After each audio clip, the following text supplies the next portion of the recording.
wabarakatuh. Kita bersyukur kepada Allah.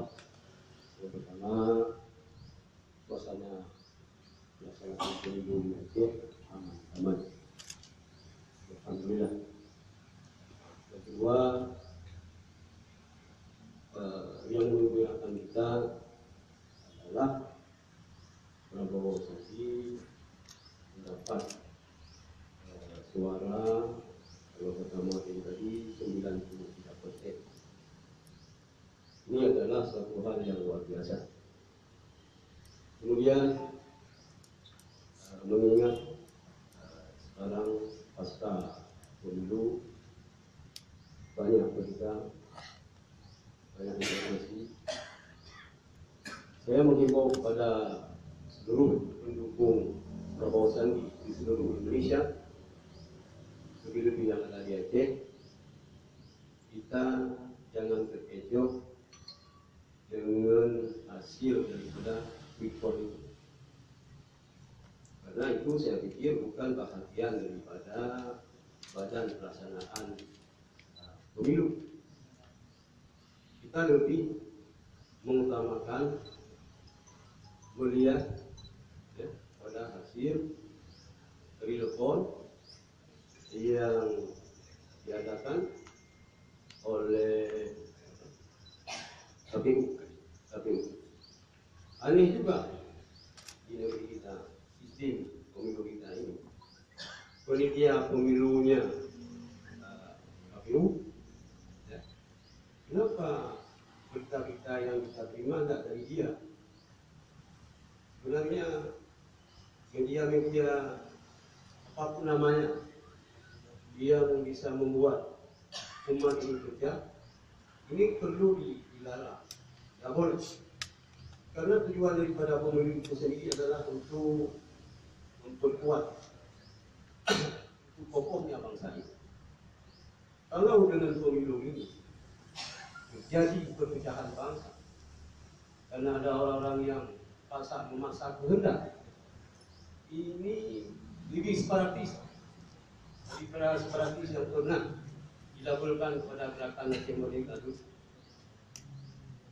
Kalau perpecahan Aceh dengan Indonesia, dia hanya Aceh saja.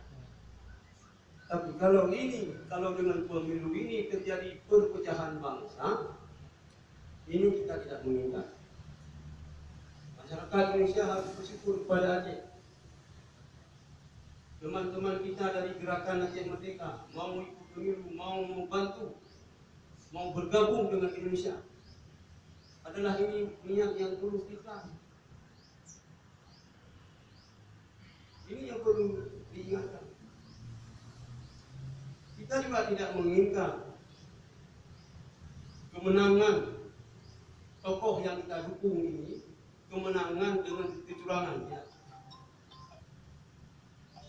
Karena apapun cerita, apabila kemenangan yang kita raih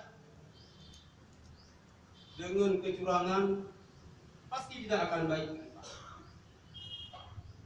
Suara-suara haram, suara-suara yang menurut undang-undang pemilihan umum, pemilu kita tidak benar, dalam bahasa fikih dianggap suara haram.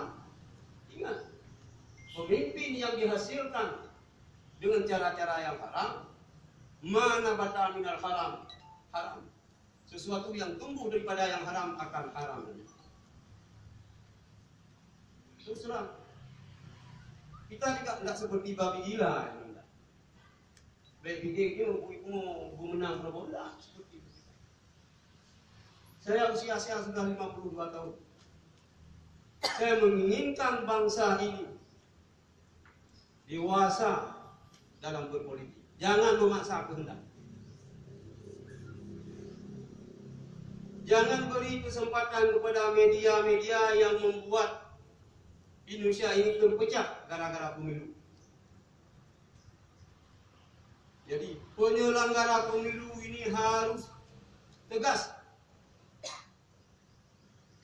Dia harus memihak kepada kebenaran sesuai dengan hukum.